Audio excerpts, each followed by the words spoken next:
Okay, so I'm going to do a tutorial tonight on Photoshop brushes about how to use the tools in Photoshop, but then also I know ways to make custom brushes, and I hope it's pretty helpful. There we go. Okay, so I'll play the video for you guys. Like I said, it's about half an hour long, and then I will answer any questions that you have. So yeah, thanks for watching tonight. Hey guys, what's going on? My name is Lisa Naffziger, and I'm going to show you how to use the brush tool in Adobe Photoshop. I use Photoshop version CS6. I know that the most recent version is something in Creative Cloud, and there are always some differences between the different versions of the program, but not so different that you shouldn't be able to follow along with what I'm doing on screen today. The way that I have Photoshop set right now is a preset that you can find under Window, Workspace, and then Painting. There are some other different ways that show different tools in the program, depending on what you might be doing if you're working on typography, photography, motion, graphics, but for painting, I like to use this setup. You can use the default. It'll look a bit different, but if you want to follow along as closely as you can, go ahead and go to Window, Workspace, and then check Painting. What's nice about this is that you have your color picker, swatches, the navigator on the canvas, and the brush presets all over here in this column, and it's easy to read, easy to keep track of everything. This is just the preset that I like to stick with the most. So in order for us to start editing brushes in Photoshop, we'll have to see what we're doing by making a new document. So go to File, New, and then create a new document in any size that you like. I typically like to work in inches. You can change that right there. And I like to do just letter size paper, so 8.5 by 11 inches and a resolution of no less than 400 dpi. The resolution just means how much depth there is in the image that we're working on. The level of detail that you can get increases with how many pixels per inch that you have. So I'm going to work at 400. You can copy these settings. This really isn't essential for what I'm trying to explain today. So now that we've created a new document, we have our layers palette over here, and it starts with a background layer as a default. You can click this button right here, which will create a new layer, and that way we're not working on the background, which is typically locked anyway. So make a new layer, and that's where we'll be drawing. Over here is the brush palette area. You can click right here to browse different brushes. You can make your own brushes, which I'll show you how to do in a little bit. But first, you should know that there are default brushes that Photoshop comes with. If you get a menu like this, click OK. And it just gives you a bunch of different options that you might not have known that you had. So you can increase the size just like that.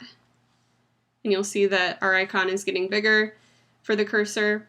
Sometimes when I use my tablet, it doesn't keep my marker and it scrolls across. So if it does that, sorry. And you can get a line like this with these brushes. I don't remember which one from the menu right here that I selected, but you can just go through these and once again click OK, and you'll see that you already have a wide variety of brushes that are installed in the program as a default. Once again, you can scroll this up to increase the size of a brush, and those are a lot of options that you can do already without having to create a brush or edit too many settings. Comes with several different square brushes. Under the natural brush set, you can get things that look a little more painterly. So this might be enough for some of you guys. I know that when I first opened the program, I didn't know that there were so many defaults. It'll vary depending on what version you're using, but I was pretty happy to know that there are already so many options. So let me go into detail a little bit about the differences between the paintbrush tool here and then the pencil tool. But first I'll go ahead and clear the canvas by going to select all.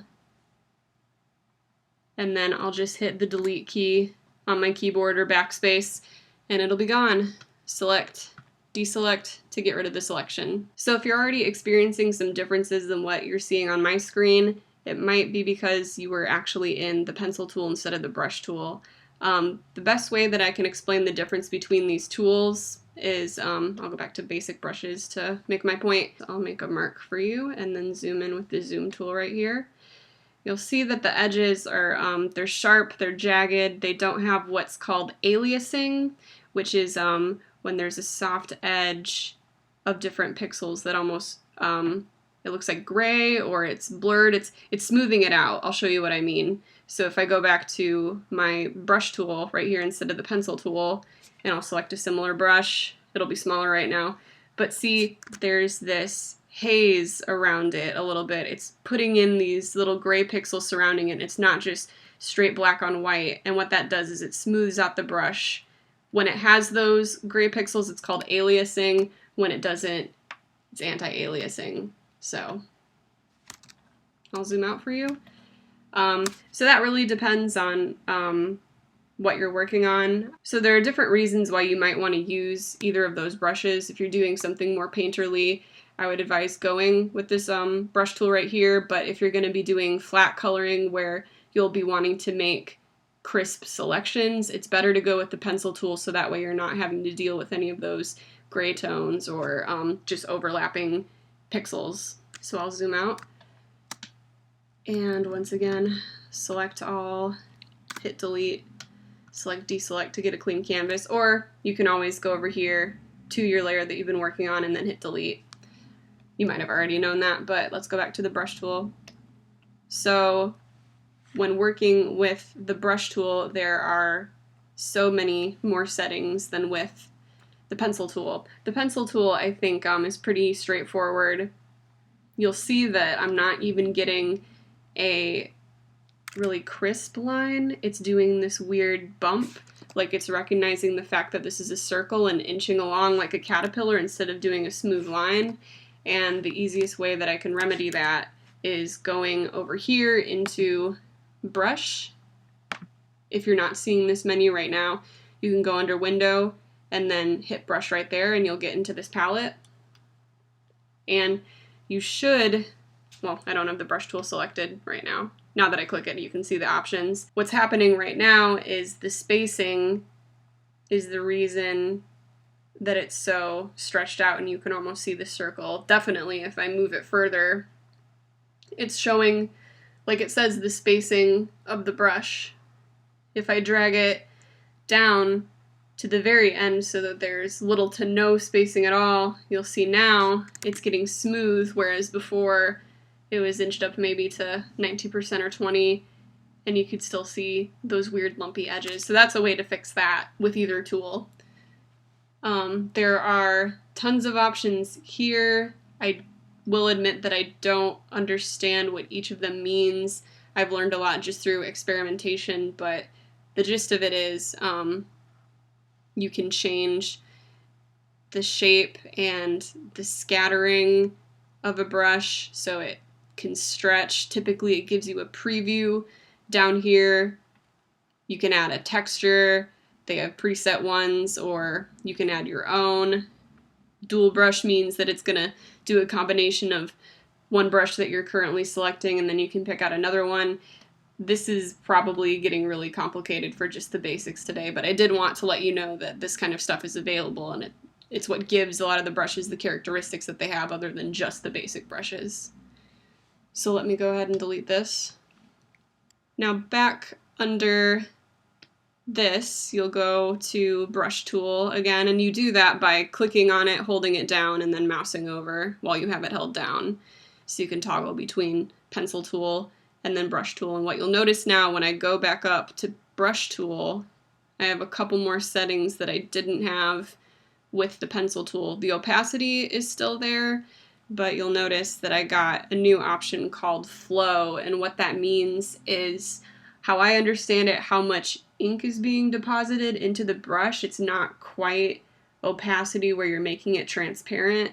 If you knock down the opacity with a brush, you'll see that it's just turning into a lighter and lighter gray, and if you go over it, it's just like a transparent blob. I'll knock back the opacity, and if I alter the way flow works, see how it is making it a little bit transparent, but it's more tracking the shape of the brush and causing for some, what I would call, shadowing. I'm not sure the best way to explain it. It looks a little goofy with brushes like these, but I'll open up some of my custom brushes and you can see what I mean. So these are brushes that I've made that I like to use a lot. I do have them available for sale on gumroad.com, and I'll share the link with you in a little bit. But These are brushes that I've made, and I've messed with the settings, so you'll see with each of the brushes there are different settings selected. I have shape dynamics on, I've added a texture, transfer, smoothing. The best way that I can encourage you to learn about these is just to experiment and click a bunch of things and then save the brush so that you have it for later. Most of these are similar. This one had the most features right here, and this is the main brush that I use. I selected it from a portion of my artwork and turned it into a brush, and then based on the settings that I applied there, you can get a really textured brush. The flow is really low right now, so it is doing what I showed you here with a normal round brush. It's spacing it out and kind of ghosting it a bit. If I bring the flow up and make the same kind of line, it's getting darker. There's not as much space with it. The way I would describe it is if you're using a pencil, when you hold it on its side and it goes really lightly versus when you hold it so that you have more of a concentrated line. Or with an ink, if you let it go dry and you keep dragging it versus dipping it back in ink and having more ink flow into the brush. And depending on some of these settings that I would use, if I unchecked smoothing, texture, it would change the brush a little bit. See, if I added scattering, it continues to change the characteristics and texture, adds another thing. Dual brush, it looks like it's sampling the curly Q pattern from before. Color dynamics is another fun one. You have to have a color selected, so if I do blue, it could transform from just blue to, let me see, under color dynamics, if I do a hue jitter meaning that it's going to alter between two different things. I'm not selecting a new color, but depending on the angle of my brush and the way that I'm moving it, it will decide a color for me. So that's just kind of fun. Like I said, all of these are different settings that they can just provide really crazy results. And if you've been using a brush and you've created something you like, so let's say I want to keep going with this curly Q one, I can click the new button over here, give it a name,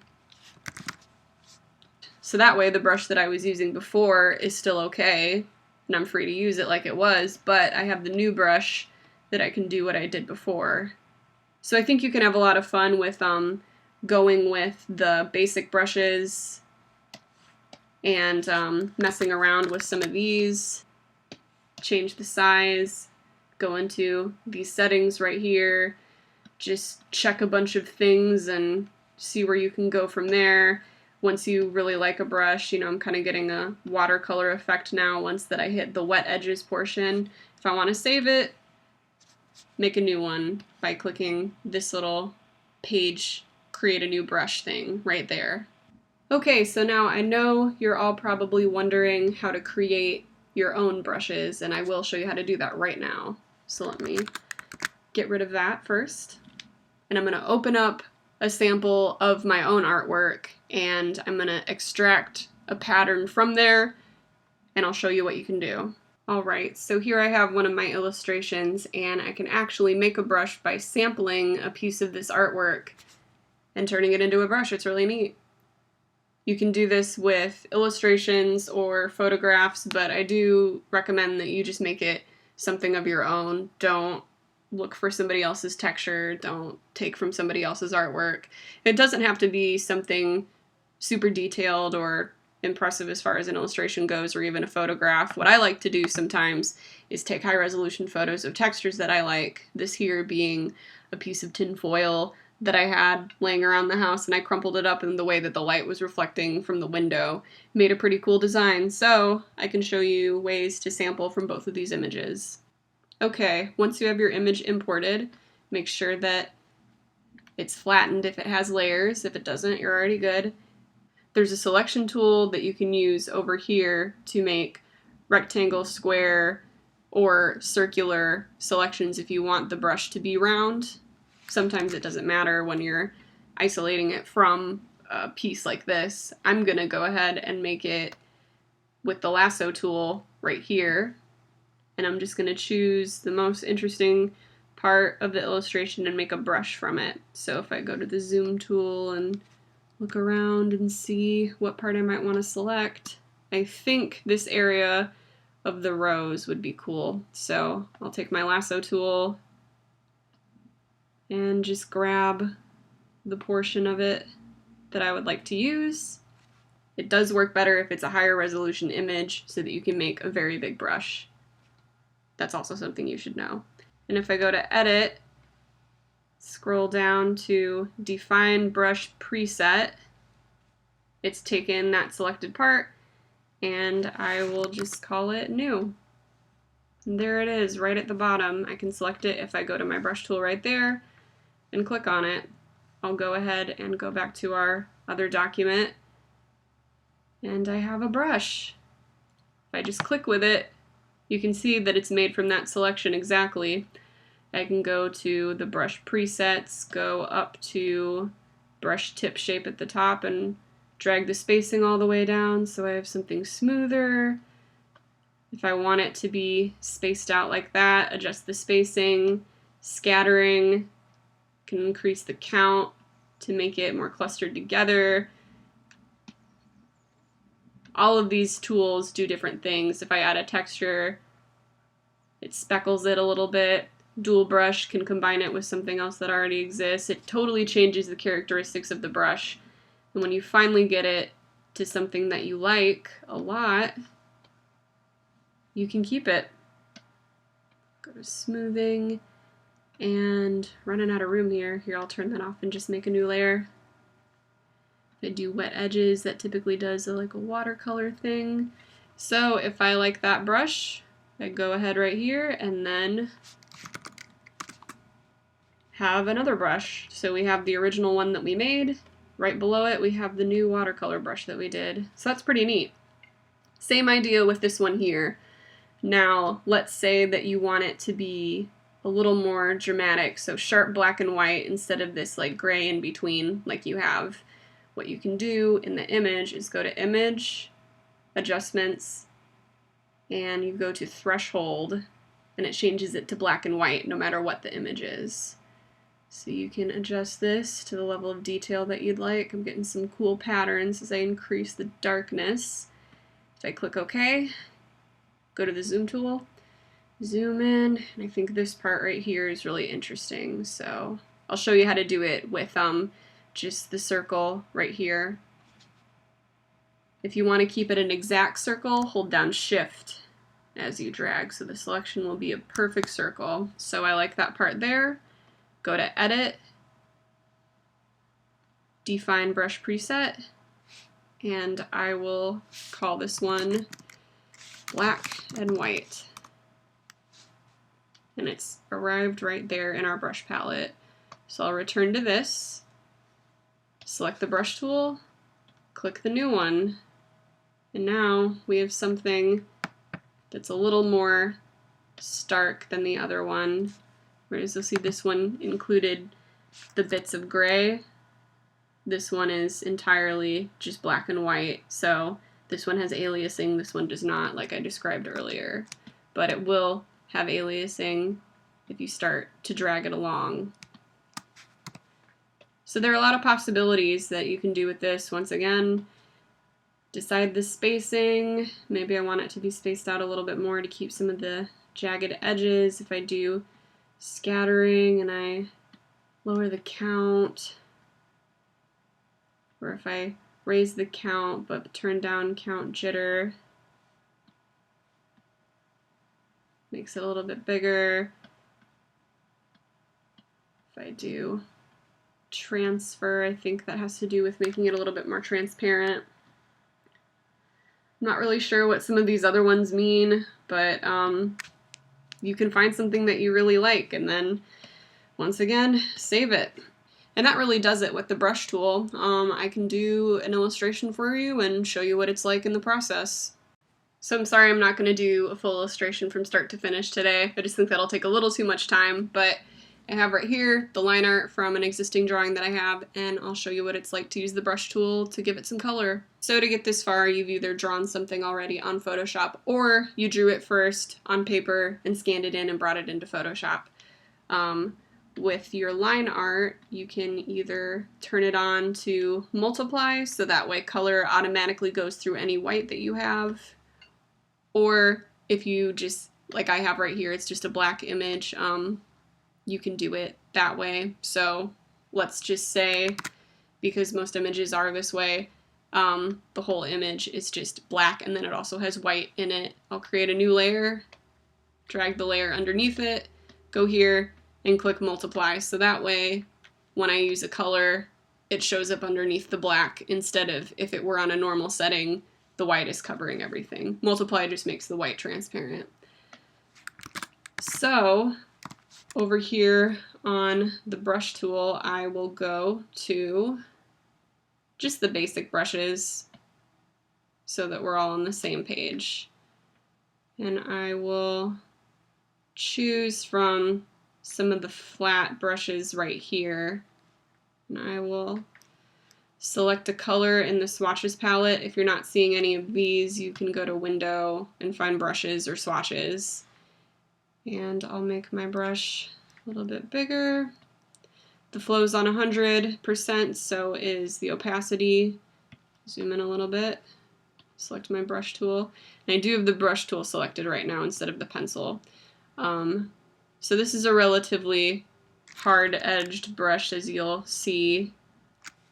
If I were to scroll down and use some of these soft edge brushes, it might not be so nice for initial coloring, but if I'm adding shading later, you can see that that starts to blend a little bit better, and you can blend even more if you were to knock down the opacity, so that way each time you went over it, it's building up to that main color.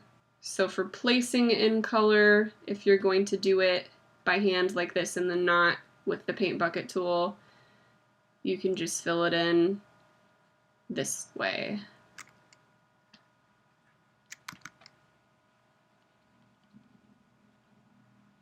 Just so you know, the keyboard shortcuts, B is for the brush tool, E is for eraser. And eraser, I have it on pencil right now. That can also go to brush. And you can go up here, and I should have said this before, but you can also change the hardness or softness of a brush that you are using. So see how it's getting a much softer edge, and if I bring it all the way up, then it's just really harsh. So those are some options that you have for coloring. Okay, so let's say that you've made it this far then, and you have all of the color filled in. You can make a new layer to keep the shading separate, and what I like to do to keep it a universal tone throughout the whole thing instead of selecting a different color for each part when I shade it is I'll just say, okay, the shadow is going to be blue, go over here and adjust it, knock down the saturation, bring up the brush size.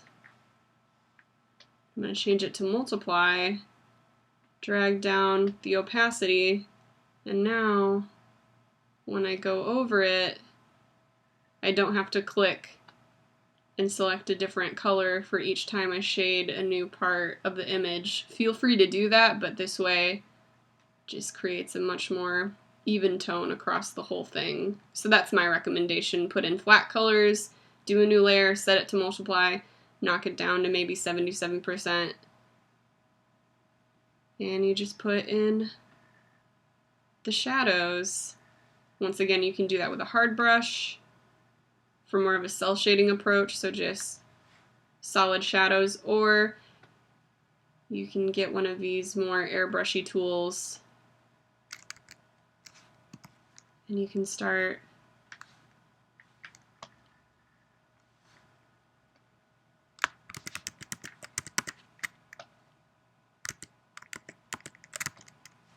or you can use one of these more airbrushy tools and start to paint this way. See, that can give it a nice contrast of hard edges, but then you have softer parts too. and then you can cut in with the eraser and remove that and go back over it again with that tool, and that's how you can get some different highlights and stuff like that. So you've added in all your shadows, you can start bringing in some highlights. Maybe I want those to be a bit softer. I'm still on the multiply layer, so that's why it's looking weird. I'll create a new layer. Start bringing in some of these yellow highlights. They can either be a harsh yellow like that, or it can dim down the opacity, or even switch between these different modes to make it a little more believable, I guess. I don't know. There are a lot of things that you can do with those different blending modes. So yeah, I hope that helps you guys get started. I'll be opening up this time right now for any questions you might have. I can do live demos on Photoshop for you. Let me know what I can help you with. Thanks for watching. Oh, if you guys have any questions about anything I went over today, or if there were questions that I didn't answer that you have about the Photoshop brush or anything in Photoshop, you guys can feel free to ask me now, and I'll do what I can to answer. And truthfully, I don't even use Photoshop that much for my coloring anymore. There's a little program called, well, it's called Manga Studio sometimes, but then there's a version called Clip Studio, which is the same thing. So yeah, that's actually what I'm talking about right now.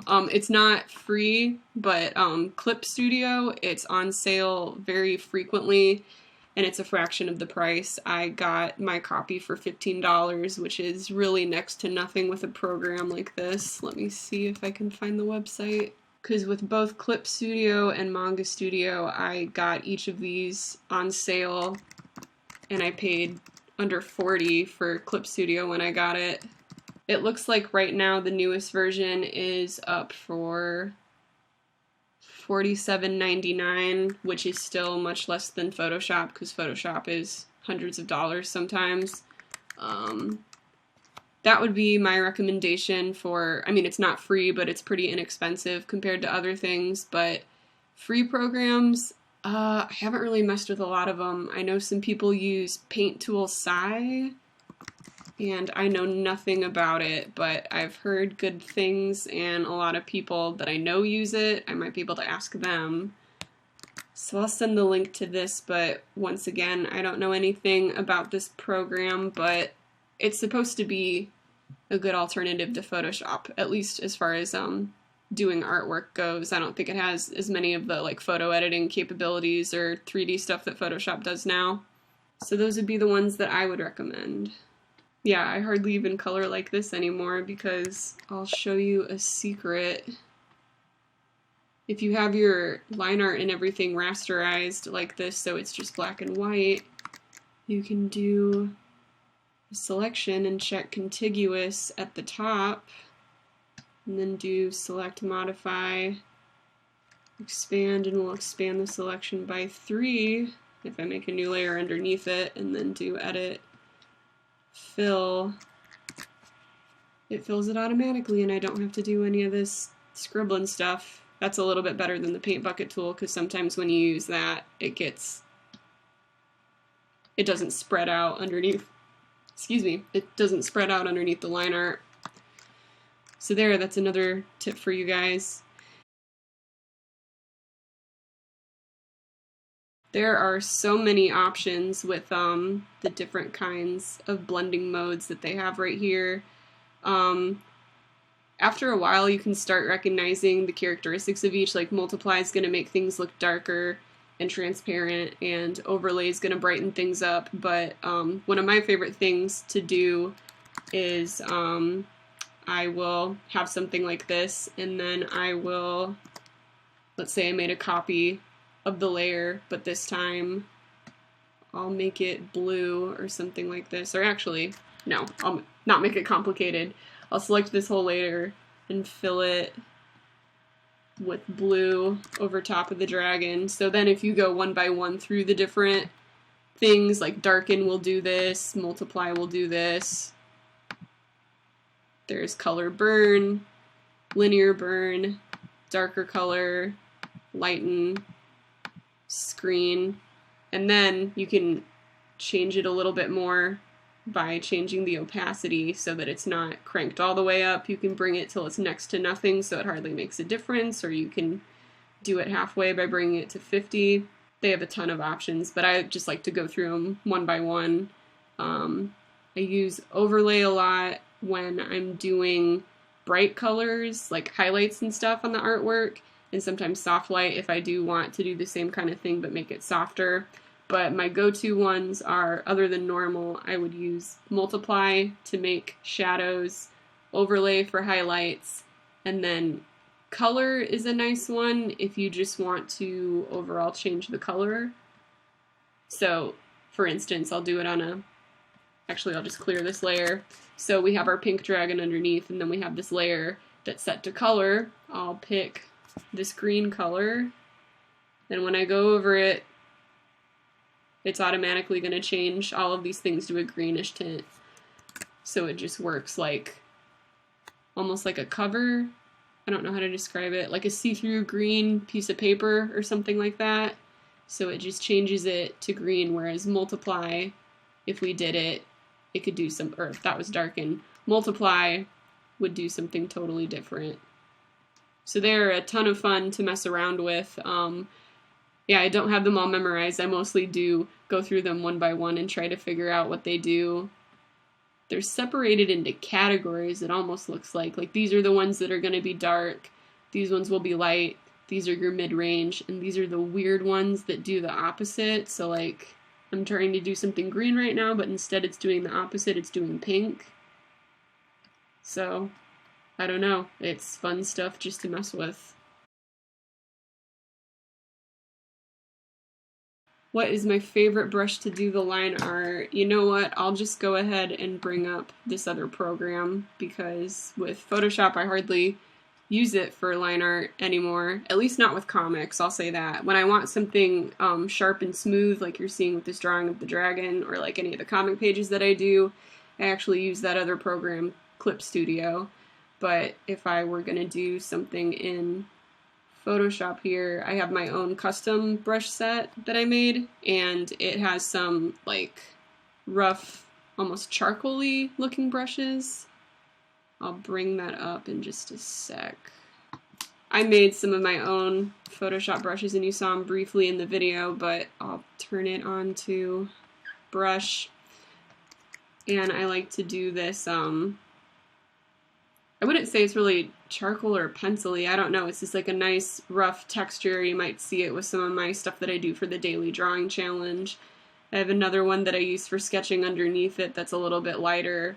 If I use it on the pencil mode instead of brush, then it turns more smooth, and it kind of looks like a weird inking brush. So those are usually my go-tos, the custom ones that I made. I've got one that I made right here that I never want to lose because I like to use it for lettering. Well, that wasn't a good example, but other stuff I did, I promise. But Clip Studio, let's do a new document. It's pretty similar to Photoshop, and that's why it was easy for me to pick up and start learning how to use, but for these programs, I use a whole brush set that somebody else made.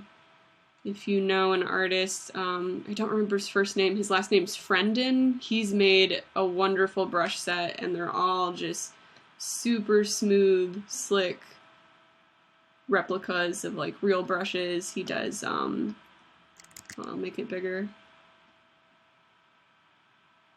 Ooh, my computer's not handling that very well right now. Yeah, these brushes are excellent. I use them all the time. Mostly the ones up here. They're called the Ensablers. I don't really know what the naming conventions are about or anything like that, but they're really flexible brushes, but they create really beautiful, solid, crisp lines. And the nice thing about this program is it automatically smooths things out. I mean, if we zoom in on this line, look, it's so clear.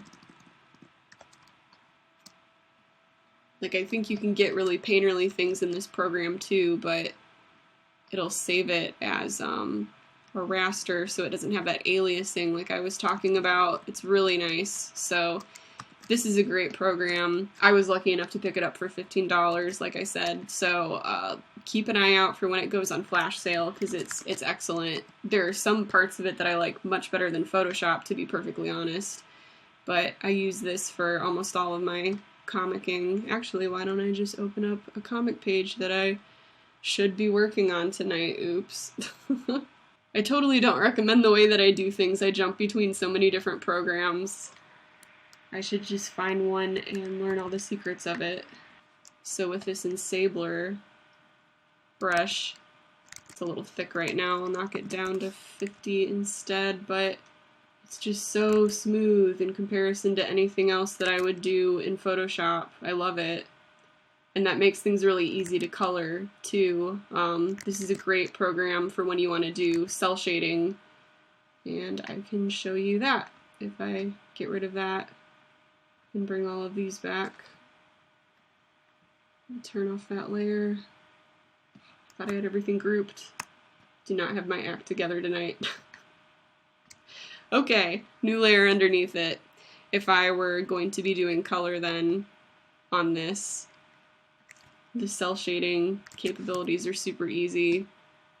The paint bucket tool is, well, it didn't do a good job there, of course, now that I'm trying to show you. But it has a lot of these settings where you can have it stabilize and expand a certain amount underneath of the, yeah, here it is. I was on the wrong tool. You can click how much in the color margin, like, and the scaling, like how much it spreads out underneath the liner, which is important. Here, I'll show you.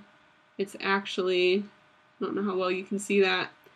The flat color that I'm doing with the paint bucket is going past the black, which is actually really nice, because sometimes when you print stuff, things start to get off register, you know, and you have that white gap. So there's a little more wiggle room with this if it gets off register. If you have the color right up against the black liner, you're gonna have white gaps, if that makes sense, but that's more complicated stuff.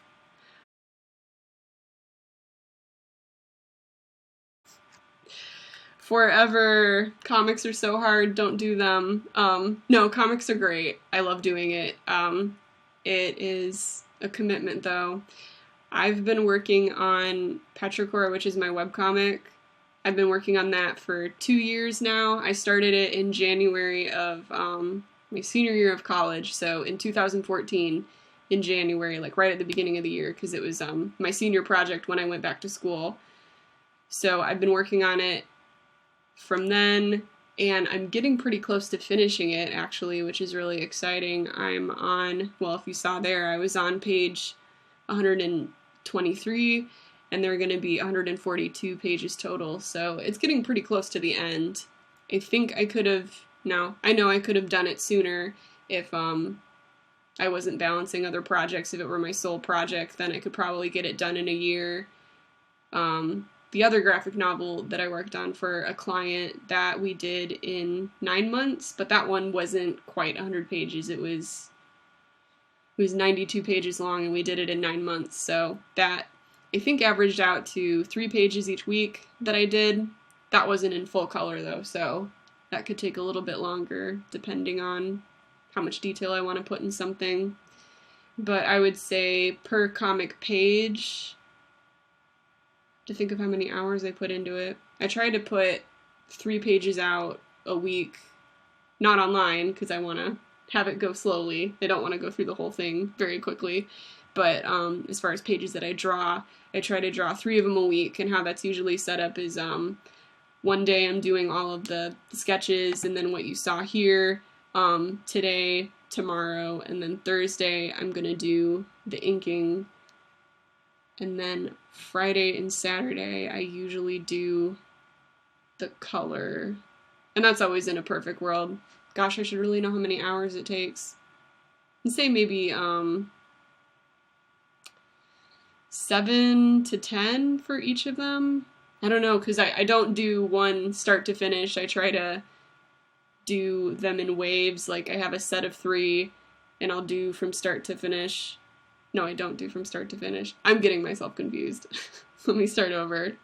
With comic pages, I don't want to start drawing one, completely finish it, and then move on to the next one. I try to do them in like sets of 3.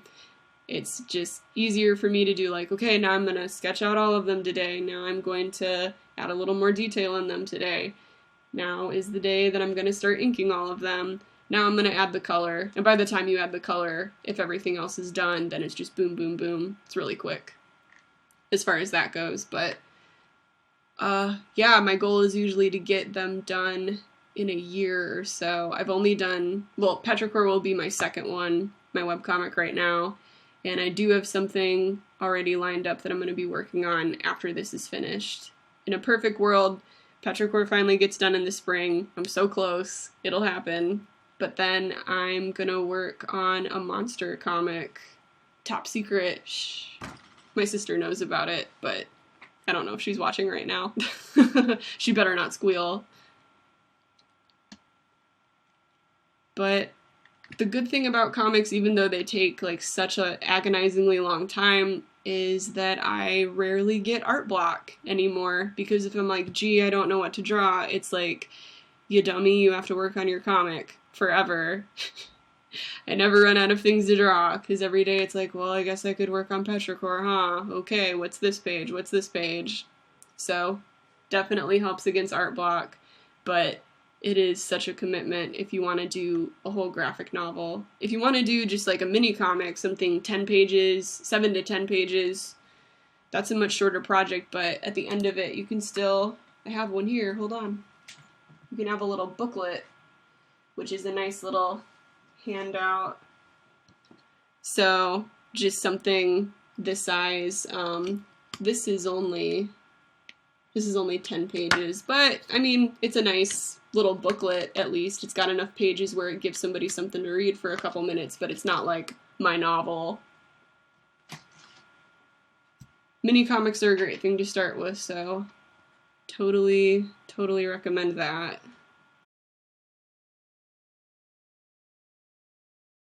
Yeah, I have, especially since people have talked more and more about, oh, adult coloring books, those are so nice, we need more of them. That'd be really cool to do. I don't know if my stuff is as detail-oriented that it would take up a lot of time, but I know that at least the programs that I work with, like if you look at the line art for this, it's pretty smooth and it would translate well to print, and I don't know, I think that'd be fun. I just don't know if, with coloring books, if that would be something that I would want to go through a publisher with, or if I would just do by myself. Yeah, I guess I just don't know what the market's like for that. But that is a good idea. People have asked me about that before. I do laugh at these coloring apps that they have now for phones and tablets where, yeah, it just ends up being like what I'm doing here. It's like, oh, you have a paint bucket and you are just going to click now. And I'm like, oh, that kind of ruins the point of coloring something out by hand on a piece of paper. And then people talking about this like this is easy one part of the time. This is my job. I've done, you know what, I'll bring it up. Or is it on my portfolio site? Actually, I think I just have a higher resolution image on my machine. Where is it? I'm talking in circles, I'm sorry. I would like to do a coloring book, but I do think it's so funny when people talk about coloring like it's gonna be something easy when it comes to digital stuff. Like I had a digital coloring class at SCAD that's all we did was we did digital coloring for comics, and I felt like such a doofus when I would say, okay mom, I'm gonna go to coloring class now, bye. Oh, here it is, good. Let me open it up. This file is huge, it's gonna grind forever. So if you ever want to punish yourself, look up some artwork by Jeff Darrow. He does Big Guy and Rusty. There is a crazy amount of detail in this guy's pages, and I decided to torture myself and color this whole thing. Now it's only flat color and I didn't add any shading or anything, but oh, this was very difficult. So whenever somebody's just like, Lisa, you know, don't you like adult coloring books? Isn't coloring so soothing? I just think about this page and how it just felt like punishment the entire time. I'm like, okay, I know that these are supposed to be monsters and stuff, but then like all these individual pieces in the vending machines at the pop cans, I'm like, well, what colors are those supposed to be? I don't know what I'm looking at right now. What colors should these dinosaur chunks be? I don't know. So if you guys ever want like some really challenging coloring stuff, I'll print this one out for you and send it your way. Torture. It looked pretty nice in my coloring portfolio, so that was good. Well, looks like it's been an hour now, so that's really all I planned. Thank you guys so much for tuning in. This was a lot of fun. I'm hoping I can do more stuff like this in the future. I've started doing some classes on Skillshare for the more complicated things that I can't just like sum up in an hour. Well, I guess those videos are under an hour. I cut a lot of stuff down, I promise. But unless you guys had any other questions, I think that's it for tonight. Thanks again for watching, and yeah, I will talk to you guys later. Have a great night.